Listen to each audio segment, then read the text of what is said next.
Nasihat supaya berjaga-jaga. Perhatikan, Lukas pasal yang ke-21 ayat yang ke-34 ini bicara tentang nasihat Yesus terhadap murid-murid. Nasihat Yesus terhadap murid-murid. Perhatikan bahwa dalam pelayanannya Yesus kurang lebih 3,5 tahun sebelum dia naik ke sorga, dalam pelayanannya Yesus sering diikuti oleh 3 gerombolan. Yang pertama adalah golongan orang Farisi atau ahli Taurat.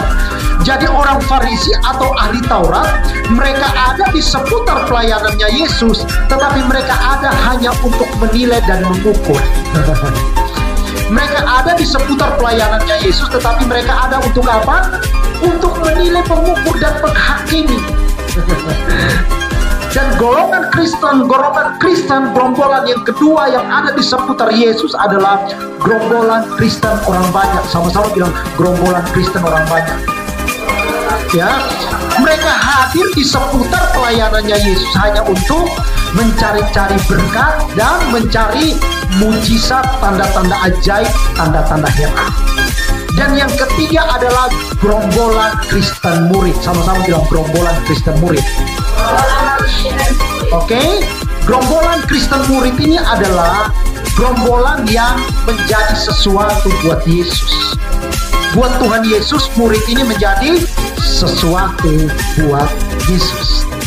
Nah, siang hari ini saya sodorkan kepada Bapak Ibu Saudara bahwa nasihat supaya berjaga-jaga ini adalah nasihat dari Tuhan Yesus sendiri, tidak kepada banyak orang dan juga tidak kepada ahli Taurat atau orang Farisi. Tetapi Lukas pasal yang ke-21, nasihat supaya berjaga-jaga ini terutama terprioritas hanya kepada Kristen murid. Sama-sama bilang Kristen murid. Saudaraku, golongan Kristen orang banyak, dia datang ke gereja itu hanya hari raya Paskah, Natal, atau ibadah-ibadah ucapan syukur dia ada. Tapi kalau kebaktian-kebaktian minggu biasa jarang hadir. Karena apa? Dia hanya sekedar gerombolan Kristen orang banyak. Datang karena mencari sesuatu, mencari berkat. Kalau ada makan minum di gereja, kan kalau ibadah Paskah atau Natal kan ada makan minum baru dia datang. Kalau orang bilang Kristen kapal selam, ya. Jadi kalau bukan hari Natal tenggelam dia. Nanti hari Natal baru dia muncul. Kalau enggak Paskah baru dia muncul, ya. Jadi kemungkinan kalau kita hitung-hitung, ya ibadahnya dia itu 1 tahun kurang lebih cuma 3 atau 4 kali. Yang pertama kalau Paskah baru dia datang ibadah. Yang kedua Natal datang ibadah. Yang ketiga kalau ada ibadah ucapan syukur di rumahnya, dia nggak bisa kemana-mana karena di rumahnya dia ada. Yang keempat, kemungkinan ibadah ucapan syukur, ibadah pelepasan jenazahnya. Karena apa? Dia udah mati, mau kemana lagi dia? Dia tinggal ibadah. Jadi kemungkinan dia ada di ibadah itu dalam 1 tahun cuma berapa kali? Cuma 3 atau 4 kali. Di sini nggak ada. Bila samping kiri kanannya di sini nggak ada. Ya di luar sana. Jadi kita sedang singgung, nabrak orang yang di luar sana. Saya berdoa supaya Bapak Ibu Saudara bertumbuh menjadi Kristen murid. Sama-sama bilang Kristen murid. Yesus bilang begini, karena kita ini adalah Kristen murid, prioritas pengajaran Yesus hanya kepada Kristen murid. Lukas 12 ayat yang pertama, Yesus bilang bahwa pertama-tama Yesus hanya mengajar kepada para murid. Yesus tidak tertarik dengan golongan Kristen orang banyak. Yesus juga tidak tertarik dengan orang Kristen ahli Taurat atau orang Farisi. Tetapi Lukas 12 ayat 1, Yesus cuma tertarik mengajar kepada murid. Kata terutama di sini buat Yesus, murid itu adalah prioritas. Kenapa? Karena bagi Yesus dalam Lukas 8 ayat 10, hanya kepada golongan Kristen murid diberi karunia untuk mengetahui rahasia kerajaan Allah. Tetapi kepada golongan Kristen orang banyak, kepada golongan Kristen orang Farisi ahli Taurat, mereka tidak mengerti apa-apa. Makanya Alkitab bilang begini, memang mereka mendengar dan mendengar, melihat dan melihat, tetapi mereka tidak mengalami apa-apa. Tetapi golongan Kristen murid diberi karunia untuk mengetahui rahasia kerajaan Allah. Jadi kalau orang Kristen yang mengerti tentang rahasia kerajaan Allah, hidupnya pasti berubah. Sama-sama bilang pasti berubah. Hidupnya pasti berubah. Dulunya memang suka maki-maki orang, ngomong kasar, jelek-jelekin orang, gosipin orang. Tetapi karena dia Kristen murid, dia mengerti tentang rahasia kerajaan Allah. Di tahun 2023 itu pasti dia berubah. Memasuki tahun 2024, hidupnya makin berubah. Jangan sampai bertahun-tahun kita menjadi orang Kristen, keluar masuk gereja, tetapi hidup kita tidak pernah berubah. Kita merugikan orang lain, mencelakakan orang lain, suka omongin orang, kita menjadi sandungan buat orang lain, dan kita tak pernah berubah-berubah. Itu tandanya bahwa memang benar kita ada di seputar pelayanan Yesus. Kita ada di dalam gereja setiap hari Minggu. KTP kita KTP Kristen. Identitas kita menunjukkan bahwa kita beragama Kristen, tetapi sesungguhnya kita tidak mengerti tentang rahasia kerajaan Allah. Hanya kepada murid saja diberi karunia untuk mengetahui rahasia kerajaan Allah. Dari sini saya simpulkan Lukas 8 ayat 10 bahwa tidak semua orang yang beragama Kristen diberi karunia untuk mengetahui rahasia kerajaan Allah. Ini bukan kali sinaran Allah, tapi berdasar firman Allah. Lukas 8 ayat 10 bilang apa? Hanya kepada murid saja diberi karunia untuk mengerti tentang rahasia kerajaan Allah. Kita simpulkan bahwa tidak semua orang yang beragama Kristen, kakek nenek moyang orang Kristen, lahir dari keluarga orang Kristen dapat mengerti rahasia tentang kerajaan Allah. Apa buktinya? Ya, buktinya waktu minggu kemarin kita pulang, Aoi bilang, ya, di sana itu gereja ya? Ya itu gereja, pakai jas, tapi kok pendetanya ngerokok? Apa ya? Aoi yang bilang ya? Kok pendetanya merokok di depan gereja dilihat sama jemaat? Oh iya, dia cuman Kristen agama. Cuman Kristen apa? Agama. Ada di gereja, melayani, ada di seputar Yesus, tetapi tidak mengerti rahasia kerajaan Allah. Alkitab bilang apa? Kalau kita murid, berarti kita harus mencerminkan kemuliaan Tuhan. Amin. Mencerminkan kebesaran Allah kepada orang-orang yang ada di sekitar kita. Bertahun-tahun kita jadi orang Kristen, keluar masuk gereja, melayani, tapi hidup kita tidak pernah berubah-berubah. Itu tandanya bahwa kita tidak mengerti tentang rahasia kerajaan Allah. Percaya Yesus sih percaya, percaya Tuhan sih percaya. Orang di luar sana mereka pun juga percaya Yesus, tetapi mereka percaya Yesusnya tidak sampai gemetar. Yang percaya Yesus sampai gemetar itu siapa? Alkitab bilang bahwa yang percaya Yesus sampai gemetar itu cuma iblis. Bilang samping kiri kanannya cuma iblis. Nah, terus lihat samping kiri kanan, terus kamu gimana? Banyak orang Kristen katanya percaya Yesus tetapi tidak sampai gemetar. Gemetar artinya mau tinggalkan cara hidup duniawi. Jangan kompromi dengan dosa. Jangan kompromi dengan cara hidup orang dunia. Orang dunia merokok, ya iya wajar di orang dunia. Kalau kita beda, karena kita mengerti rahasia kerajaan Allah. Kita ini Kristen murid. Kita ini bukan ahli Taurat yang katam soal kitab suci, katam soal ayat-ayat Alkitab, tapi kita sukanya menilai, menghakimi orang. Sakit dikit kita bilang karena kamu kurang berdoa. Sakit dikit bilang karena kamu banyak dosanya. Jadi kita lebih banyak menilai dan menghakimi. Nah ini golongan Kristen, ahli Taurat, orang Farisi. Celaka dikit karena kamu nggak ke gereja, apa urusannya? Mana ada Tuhan kalau lihat kita nggak ke gereja dikasih kecelakaan? Nggak ada itu. Nggak ada. Saudaraku, Tuhan kita tuh tidak seperti Allah di luar sana. Kalau Allah di luar sana kita berbuat dosa langsung kena kutuk atau murka. Yesus itu nggak seperti itu. Yesus datang ke dunia ini bukan untuk menghakimi tetapi menyelamatkan. Penghakiman itu nanti dunia ini berakhir. Dunia ini sudah tidak ada, di situ masa berlaku penghakiman.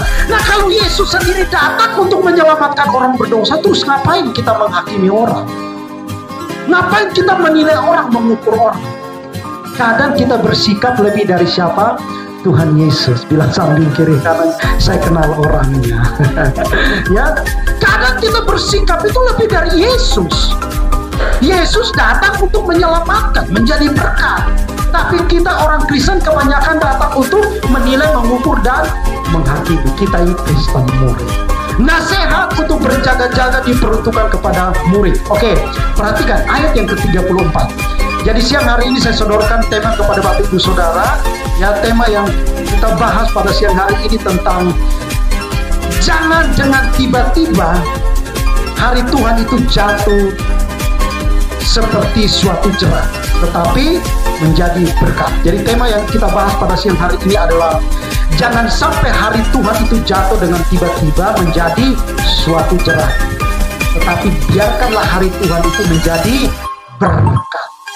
Jerat atau berkat tergantung kita. Sama-sama bilang, hari Tuhan akan menjadi jerat atau berkat tergantung kita.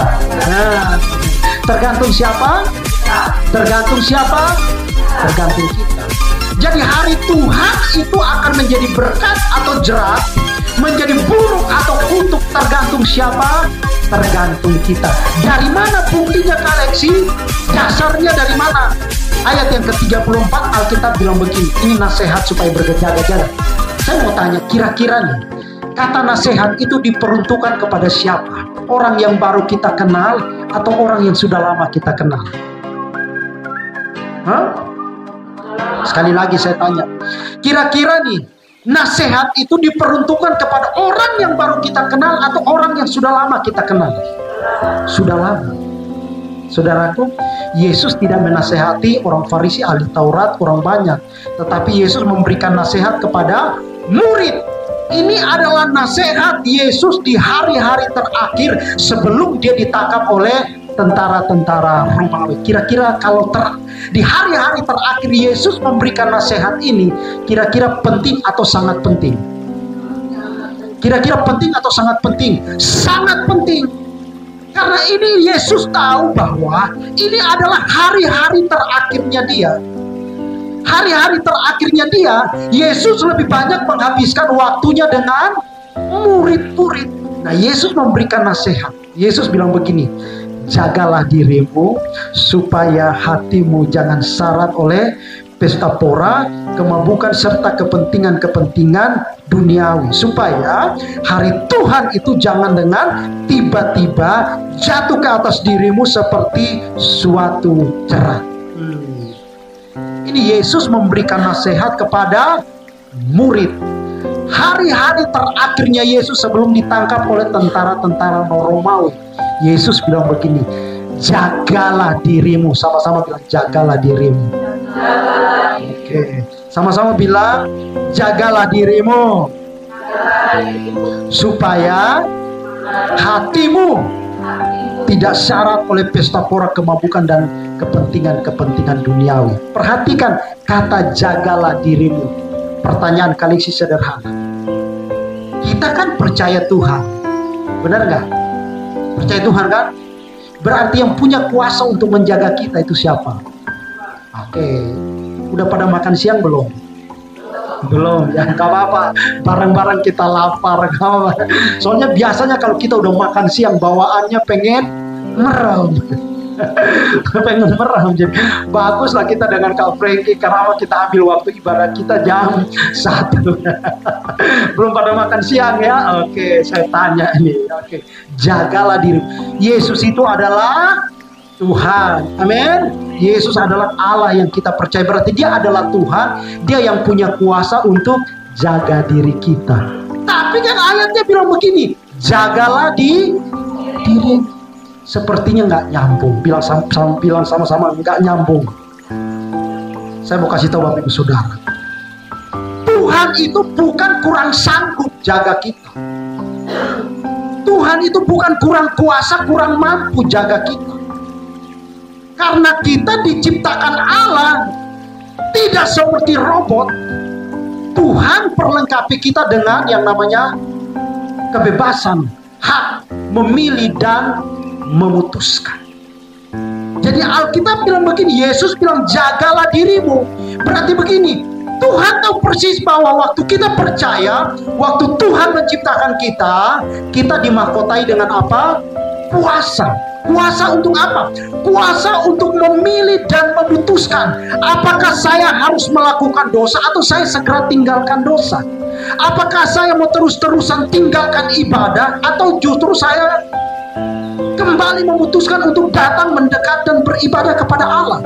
Apakah saya mau kompromi dengan cara hidup duniawi atau justru saya mulai putuskan dan memilih untuk kompromi dengan kebenaran-kebenaran Allah. Jadi di sini bukan berbicara bahwa Tuhan itu tidak sanggup atau Tuhan itu tidak mampu, bukan. Tetapi Tuhan itu menciptakan kita, Tuhan itu taruh kuasa. Makanya Alkitab di dalam kitab Mazmur pasal yang ke-8 atau ayat yang ke-6, Alkitab berkata bahwa kita ini diciptakan hampir sama seperti Allah dan dimahkotai dengan kemuliaan dan hormat. Kemuliaan di sini bukan berarti bahwa tepuk tangan, bukan. Tapi kemuliaan di sini dari bahasa aslinya itu namanya kabot. Sama-sama bilang kabot. Apa itu kabot? Kabot itu bicara tentang kualitas dan bobot hidupnya Allah ditaruh di dalam diri kita. Makanya Yesus bilang begini, jagalah dirimu. Kita ini punya kuasa untuk apa? Untuk memilih dan memutuskan tidak kompromi dengan dosa, tidak kompromi dengan cara hidup duniawi. Karena Alkitab bilang, waktu kita kompromi dengan dosa, kita kompromi dengan cara hidup duniawi, hari Tuhan itu akan datang dengan tiba-tiba dan akan menjadi suatu jerat buat kita. Saya mau bilang begini, kalau terlambat datang ke gereja, wajar. Tapi kalau terlambat untuk bertobat, sudah tidak ada waktunya. Sekali lagi ya, terlambat datang kebaktian, terlambat datang ke gereja masih wajar. Karena masih ada minggu depan. Bisa tangkap ya. Tapi kalau terlambat untuk bertobat, innalillahi wa innalillahi roji, jangan berharap bersama dengan sebelum waktunya datang, bertobatlah. Amin. Ini maksud dari Yesus. Jadi jangan sampai kita ini keluar masuk gereja, tapi hari itu datang dengan tiba-tiba menjadi suatu jerat. Belum bertobat kita udah keburu selesai. Kita kalau udah innalillahi wa innalillahi rojiun, kita nggak bisa punya alasan, Tuhan, saya kan papa mamanya kan Kristen, ya, lahir dari keluarga Kristen, nggak apa-apa, saya nggak bertobat nggak apa-apa, tapi pasti masuk nggak ada ceritanya. Saudaraku, kalau agama seberang, lu lakukan dosa nggak apa-apa, nanti lu mati lu bisa selamat. Karena apa? Lu didoakan sama anak-anak. Itu 7 hari didoakan kita bisa selamat. Kalau Yesus, Alkitab bilang bahwa pertobatan itu adalah pertanggungjawaban kita pribadi, lepas pribadi. Hari Tuhan itu dengan tiba-tiba, sama-sama bilang tiba-tiba. Siap nggak siap, terima nggak terima, pasti datang. Sekali sih bukan menakut-nakuti ya. Ini mentang-mentang terlagi 2023 selesai. Pertanyaan kali ini sederhana. Emangnya kita yakin masih bisa bertahan sampai 2 Desember? Hari ini tanggal berapa ini? Tanggal 3. Berarti Desember hari Minggu di tahun 2024 itu kurang lebih tanggal 4. Pertanyaan kali ini sederhana. Emangnya kita tahu tanggal 4 Desember 2024 hari Minggu kita masih ada? Kita yakin, masih yakin nggak? Yesus kenapa bilang begini, nasihat supaya berjaga-jaga? Oh iya, dia Tuhan. Dia tahu segala sesuatu yang akan terjadi di depan. Makanya dia kasih tahu murid-murid, kalian ini nggak tahu apa-apa tentang hari depan. Saya tahu semua tentang hari depan. Bahkan berapa pukulan cambukan di dalam tubuh saya tuh saya tahu persis. Berapa kali saya diludahi, saya tahu. Siapa yang akan menyangkal saya juga saya tahu. Berapa kali sangkalan itu saya tahu. Karena Yesus itu adalah apa? Tuhan. Dia tahu segala sesuatu yang akan dialami, segala sesuatu yang akan terjadi. Makanya dia memberikan nasihat kepada murid-murid yang tidak tahu apa-apa tentang hari ke depan. Kalau orang bilang sedia payung sebelum hujan. Kita tahu kalau mendung, kita mau jalan, kalau pakai motor otomatis kita siapkan mantel hujan. Yesus tahu segala sesuatu yang akan terjadi. Nah kita ini nggak tahu apa-apa. Bilang samping kiri kanan, kamu nggak tahu apa-apa. Nggak tahu apa-apa. Bahkan sebentar malam jam 9 kita nggak tahu apa-apa. Kita udah tidur atau belum? Atau selamanya kita akan tertidur? Kita nggak tahu kan? Makanya Yesus bilang nasihat supaya berjaga-jaga. Karena Alkitab dengan jelas berkata bahwa semua ini akan jatuh menimpa manusia yang ada di muka bumi ini. Lu mau rajin gereja kek, mau rajin berdoa kek, hari Tuhan itu akan jatuh dengan tiba-tiba menimpa semua orang. Mau umur 30, 40, 50, tetap hari Tuhan itu akan jatuh menimpa semua orang. Apakah itu menjadi jerat atau berkat, tergantung pilihan dan keputusan kita hari ini. Kalau saya sih memilih supaya kalau hari Tuhan itu datang dengan tiba-tiba, itu jadi berkat. Amin. Mungkin orang yang ada di sekitar belum mampu menerima, tetapi sudah jadi berkat, tetapi bukan jerat. Makanya saya bilang, telat datang ke gereja tidak jadi masalah, wajar, kasih karena masih ada hari Minggu. Kita nggak ibadah minggu ini nggak masalah karena masih ada minggu yang lain. Tetapi kalau telat bertobat, selesai, bilang selesai, alias hari Tuhan itu akan jatuh seperti suatu jerat atau berkat, tergantung. Sedia payung sebelum hujan. Oke, nah ini prinsipnya ya. Prinsipnya supaya hari Tuhan itu jatuh dengan tiba-tiba, ya kita udah nggak takut. Justru itu menjadi berkat. Apa prinsip yang perlu kita siapkan? Sederhana. Sama-sama kita baca ayat yang ke-36. Ini prinsipnya. Karena segala sesuatu itu akan jatuh menimpa bumi, ya, menimpa semua umat manusia. Nah ini adalah prinsip yang perlu kita bangun supaya kalau hari Tuhan itu dengan tiba-tiba datang, itu menjadi berkat tetapi bukan jerat. Yuk sama-sama baca di dalam ayat yang ke-36. 2, 3, 1. Berjaga-jagalah senantiasa sambil berdoa, supaya kamu beroleh kekuatan untuk luput dari semua yang akan terjadi itu, dan supaya kamu tahan berdiri di hadapan Anak Manusia.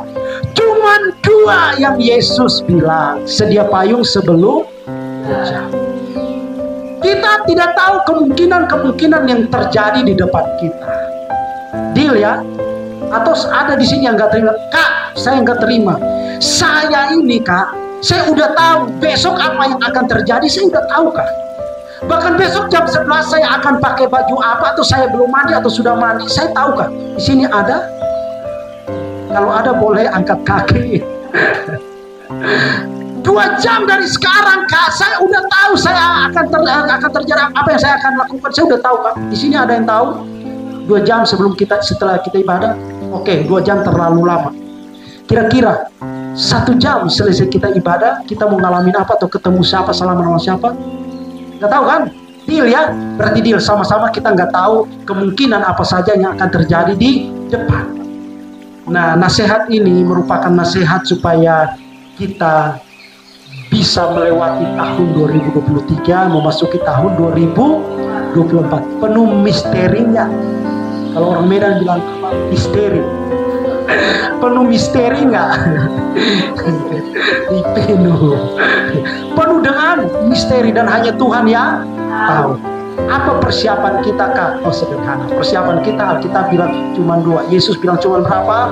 Cuma 2. Alkitab bilang begini. Yang pertama Alkitab bilang begini. Berjaga-jagalah senantiasa sambil berdoa, supaya kamu apa? Kamu beroleh kekuatan. Oh ternyata begini.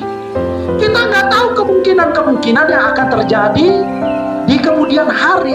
Tapi Yesus bilang, supaya kamu kuat hadapi semua kemungkinan yang akan terjadi itu datangnya tiba-tiba. Supaya kamu kuat, sederhana, berjaga-jagalah senantiasa sambil berdoa. Jadi hari yang datang dengan tiba-tiba itu bukan hanya sekedar berbicara tentang kedukaan, bukan. Tetapi hari yang datang dengan tiba-tiba itu bisa saja kita mendengar kabar, oh anak kita kenapa kayak, atau suami kita atau istri kita tiba-tiba lah. Tapi bukan duka yang ini, enggak, tapi bisa berbagai macam cara. Atau mungkin kita tiba-tiba pas sama mengalami satu persoalan, pergumulan yang kita anggap itu berat. Alkitab bilang begini, berjaga-jaga sebelum waktu itu datang. Alkitab bilang begini, berjaga-jagalah senantiasa sambil berdoa supaya kamu beroleh kekuatan. Saudaraku, orang sehat memerlukan kekuatan enggak? Orang sehat memerlukan kekuatan gak? Memerlukan. Orang sakit memerlukan kekuatan gak? Memerlukan. Ini ringan gak? Ringan banget. Saya bisa pegang pakai jari. Bahkan saya bisa jari. Karena saya sehat, saya kuat. Tapi kalau orang yang lagi stroke ringan, kalau stroke ringan itu kan cuma sebelah, entah kiri atau kanan. Kira-kira seringan ini mampu nggak diangkat? Orang yang stroke ringan, sapu tangan seringan ini bagi dia itu beratnya 1000 kilo. Angkat aja tangannya susahnya minta. Saudaraku, semua kita hari-hari ini memerlukan yang namanya kekuatan.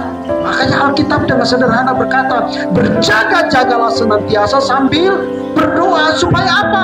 Engkau beroleh kekuatan, luput dari semua malapetaka, musibah, bencana, kutuk yang jatuh menimpa bumi. Ya, Alkitab yang bilang, bukan Kaleksi yang bilang. Berjaga-jagalah senantiasa sambil berdoa supaya apa? Supaya kita kuat. Kalau hari itu datang dengan tiba-tiba, kita luput, kita lolos. Kenapa? Karena ada Tuhan bersama kita, ada kekuatan yang Tuhan karuniakan buat kita. Amin. Jadi kalau kita mau kuat itu sederhana, bukan datang kepada Pak Pendeta atau datang kepada hamba Tuhan. Sekali lagi, kalau kita kuat itu sederhana, bukan datang kepada Pak Pendeta atau hamba Tuhan. Cukup kalau kita kuat. Alkitab bilang apa? Berjaga-jagalah senantiasa dan teruslah berdoa. Amin. Kata berjaga-jaga itu mengandung dua arti kata, ahopneo sama gregoreo. Tapi bukan grogol atau gergaji ya, gregoreo, sama-sama gregoreo. Itu dari bahasa aslinya. Berjaga-jaga itu dari bahasa Yunaninya itu ada dua arti, yang satu ahopneo, yang satu itu gregoreo. Nah, gregoreo itu punya pengertian begini, kita ini selalu tersadar. Sama-sama bilang selalu tersadar. Selalu tersadar. Kalau zaman dulu raja yang akan menikahkan anaknya itu, mereka itu bagi prajurit-prajurit itu, mereka itu diizinkan supaya mereka itu nggak tidur sampai beberapa minggu, berganti orang untuk jaga kerajaan. Jadi maksud Alkitab terjaga-jaga di sini artinya bahwa kita ini harus siap sedia. Amin. Kita harus terus berjaga-jaga di dalam kehidupan kita, terus tersadar sambil berdoa. Kita berdoa itu bukan lagi untuk mencari berkat. Sekali lagi ya, kita berdoa itu bukan untuk mencari berkat. Banyak berdoa, banyak berkat. Sedikit berdoa, sedikit berkat. Tidak berdoa, dari mana asalnya? Di Alkitab nggak ada. Itu statement-statement dari pendeta-pendeta hamba Tuhan. Dan buat saya itu adalah pemahaman yang dangkal. Nggak ada. Karena Sandiaga Uno, Erick Thohir, mereka nggak percaya sama Yesus kan? Mereka nggak pernah berdoa kepada Yesus. Tapi kira-kira mereka kelihatan diberkati nggak? Hidup aman nggak? Aman, sentosa. Terus waktu Bapak Pendeta khotbah banyak berdoa, banyak berkat. Sedikit berdoa, sedikit tidak berdoa, tidak. Dari mana asalnya? Kita berdoa bukan untuk diberkati, tapi kita berdoa itu sebagai bukti ketergantungan hidup kita kepada Allah. Amin. Kita berdoa itu karena apa? Itu bicara tentang hubungan persekutuan yang kita bangun secara pribadi dengan Allah. tidak ada urusannya dengan berkat. Karena Kejadian 1 ayat 26, waktu manusia diciptakan, manusia sudah dikaruniakan berkat-berkat oleh Allah. Nggak perlu kita teriak-teriak minta berkat Tuhan sudah sediakan buat kita. Berjaga-jagalah senantiasa sambil berdoa. Artinya bahwa jagalah dirimu, bertobatlah sebelum hari itu datang, sambil berdoa, minta kekuatan dari Tuhan. Amin. Itu yang kita lakukan sebagai orang-orang yang tidak tahu kemungkinan-kemungkinan yang terjadi di depan. Karena kita buta tentang hari-hari ke depan, kita buta tentang situasi keadaan ke depan. Kekuatan kita adalah apa? Berdoa dan berjaga-jaga. Amin. Jadi jangan pernah bosan-bosan dan putus-putusnya berdoa. Sekarang kita menjadi orang Kristen, kita nggak mau doa, terus mau jadi apa kita? Ya kan? Kita jadi orang Kristen tapi kita nggak mau pernah berdoa. Mau jadi apa kekristenan kita? Berjaga-jagalah senantiasa sambil berdoa. Berdoanya bukan cuma di gereja atau ibadah-ibadah atau ibadah ucapan syukur, bukan. Tapi berdoa itu bicara tentang hubungan persekutuan pribadi kita dengan Allah. Jadi waktu kita di rumah, kita sendiri atau dengan istri, anak dan lain-lain, berdoalah sama Tuhan. Atau kadang kita sendiri berdoalah, karena itu bicara tentang hubungan pribadimu dengan Allah. Jadi kalian simpulkan siang hari ini nasihat dari Tuhan Yesus Kristus. Sebentar lagi kita akan mengakhiri tahun 2023. Selamat tinggal 2023 dengan berbagai macam kenangan pahit, manis, suka, duka, asam, asin, nano dalam kehidupan. Dan selamat datang tahun 2024 yang penuh dengan misteri dan rahasia. Tapi nasihat Yesus bilang apa? Supaya kuat, luput dari semua yang akan terjadi, sederhana. Amin. Apa? Berjaga-jagalah senantiasa sambil berdoa. Ya, bertobatlah sebelum datang waktunya. Ya, putuskanlah di dalam kehidupanmu untuk selalu beribadah kepada Allah, mendekat kepada Allah. Dan jangan pernah bosan atau jemu-jemu berdoa. Selamat siang, God bless. Tuhan Yesus berkati kita semuanya.